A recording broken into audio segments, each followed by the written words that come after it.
तो hello everyone, मेरा नाम है आकिब शेख और आप देख रहे हैं फाइव केम इजी। तो पिछली वीडियो में हमें डिस्टेंस और डिस्प्लेसमेंट का डिफरेंस देखा था और देखा था स्पीड और वेलोसिटी में क्या डिफरेंस होता है। अब हम जो टॉपिक पढ़ने वाले हैं वो है हमारा एक्सीलरेशन। तो ये बहुत ही इम्पोर्टेंट टॉपिक है।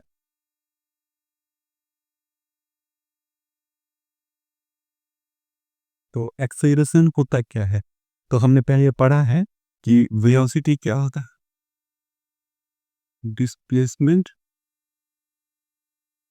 Upon time. ठीक है, तो वेलोसिटी होता है डिस्प्लेसमेंट, कितना चेंज हो रहा है विथ टाइम। अब हम देखेंगे कि एक्सेलरेशन होता है वेलोसिटी कितना चेंज हो रहा है with respect to time. Acceleration क्या होता है? Rate of change of velocity with respect to time. ठीक है, तो हमारा एक्सेलरेशन होता है कि हमारा वेलोसिटी कितना चेंज कर रहा है विथ रिस्पेक्ट टू टाइम, उसे हम कहते हैं एक्सेलरेशन। तो एक बहुत ही इंपॉर्टेंट पॉइंट है जो है हमारा acceleration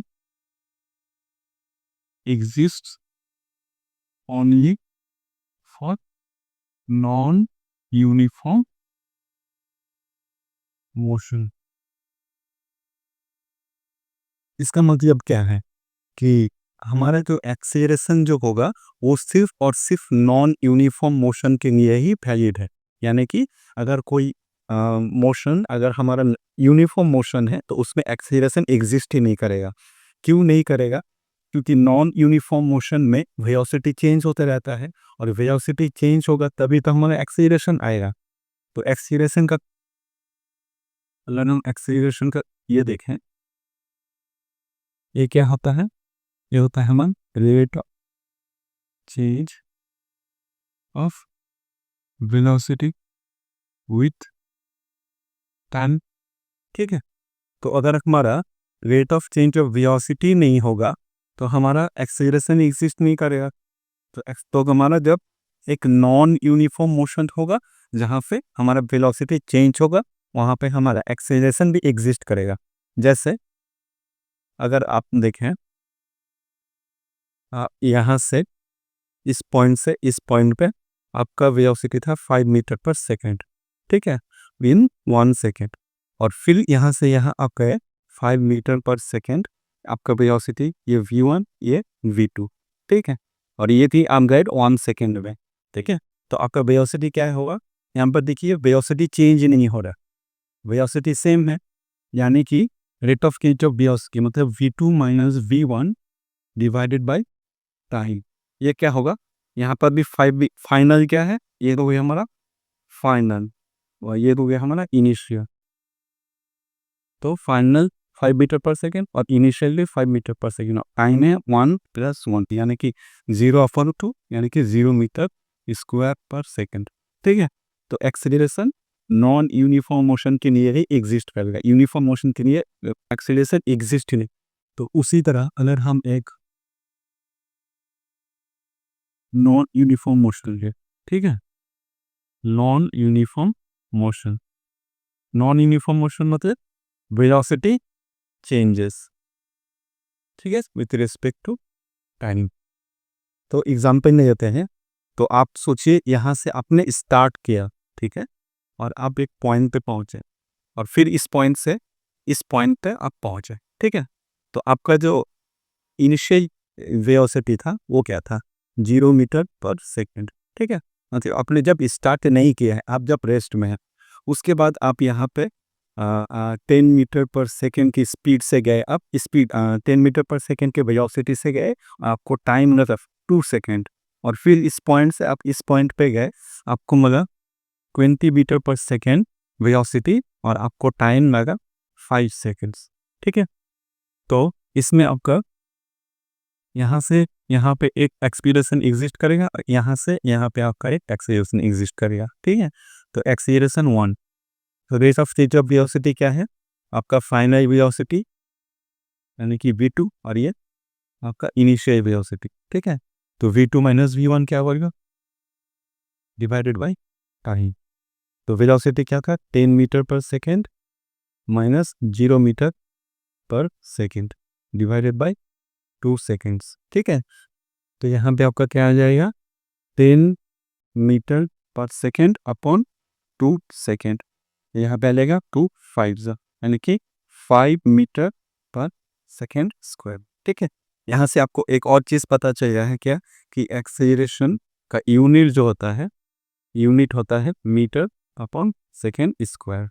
ठीक, तो ये आपको कैसे पता चल सकता है, हम देखिए एक्सेलरेशन क्या होता है, वेलोसिटी अपॉन टाइम। वेलोसिटी क्या होता है, मीटर पर सेकेंड, और इसको अगर आप टाइम देखेंगे तो टाइम होता है सेकेंड। ठीक है, यह हो गया आपका मीटर पर सेकेंड स्क्वायर। तो आपको यूनिट भी ध्यान रखना है कि मीटर पर सेकेंड स्क्वायर है तो उसका मतलब वो है हमारा एक्सेलरेशन। ठीक है, अब सिमिलरली केस 2 देखते हैं।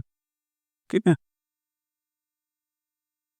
इसमें क्या है, a2, a2 क्या होगा, तो आपका फाइनल वेलोसिटी क्या है ना, ये आपका v3, ये हो गया आपका। अब हमें देखना है a2 के लिए फाइनल माइनस इनिशियल, मतलब आपका जो v3 minus v2 upon time. ठीक है, तो आपका v3 कितना है, 20, v3 हो गया यहाँ पे, सॉरी, तो v3 कितना है 20 मीटर पर सेकेंड, और आपका इनिशियल कितना था 10 मीटर पर सेकेंड। ठीक है, डिवाइडेड बाय टाइम, टाइम आपको मिला कितना 5 सेकेंड्स। ठीक है, यहाँ पे आ गया आपका 10 अपॉन 5। ठीक है, 10 से 20 जाने में उसको 5 सेकेंड्स लगा, इसीलिए यहाँ पे 5 होगा। यहाँ पे आ जाएगा आपका 2 मीटर पर सेकेंड स्क्वायर। तो होप आपको समझ में आया होगा कि acceleration on and only exist for non uniform motion. Uniform motion के लिए वो 0 हो जाएगा, और नॉन यूनिफॉर्म मोशन के लिए एक्सेलरेशन एग्जिस्ट करेगा, तो उसे हम कैलकुलेट करेंगे। तो होप आपको इतना समझ में आया। तो अब हम एक न्यूमेरिकल ले लेते हैं जिससे आपका कंसेप्ट क्लियर हो जाएगा। तो हम एनसीईआरटी का एक न्यूमेरिकल है वही हम देखेंगे। तो आपका क्वेश्चन है, Rahul paddles his bicycle, stop, rest and attains a velocity of 6 meter per second in 30 seconds.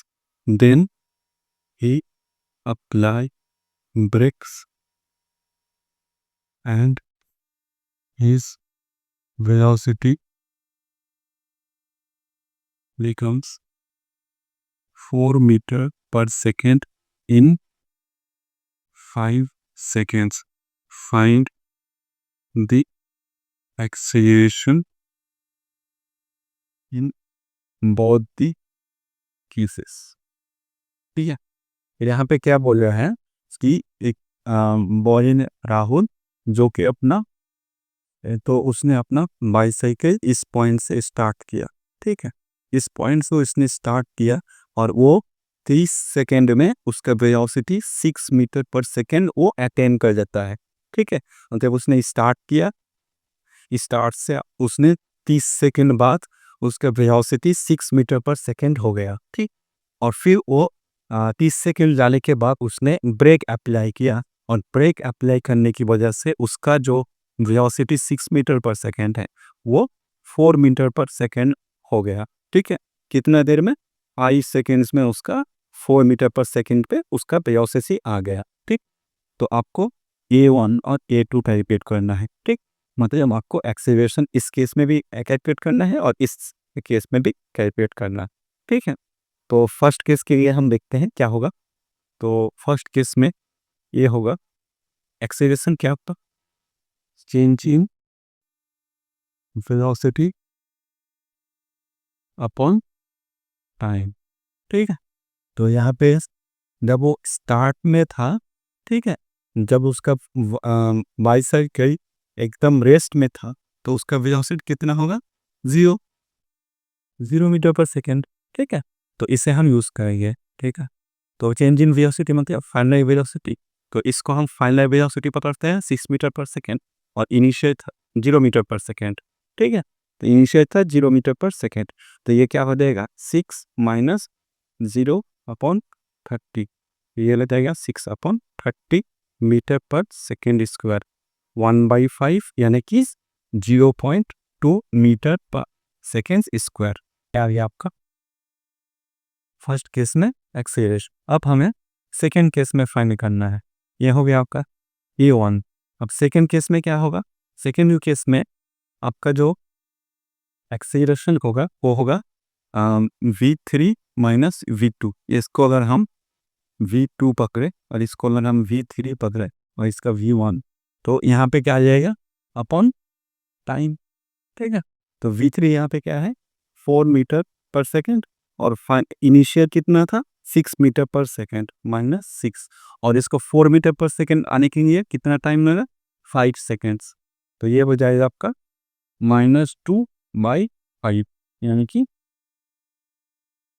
-0.4 metre पर सेकेंड स्क्वायर। तो -0.4 मीटर पर सेकेंड स्क्वायर का मतलब क्या है, मतलब कि आपका जो इनिशियल एक्सेलरेशन था उससे आपका एक्सेलरेशन घटा है, ठीक है, इसीलिए ये माइनस है। तो इनिशियल में 0.2 मीटर पर सेकेंड स्क्वायर पे चल रहा था और अब जा रहा है वो -0.4 मीटर पर सेकेंड स्क्वायर, मतलब कितने एक्सेलरेशन उसका कम गया है, ठीक है। तो होप आपको ये न्यूमेरिकल समझ में आया होगा और एक्सेलरेशन का कंसेप्ट भी समझ में आया होगा।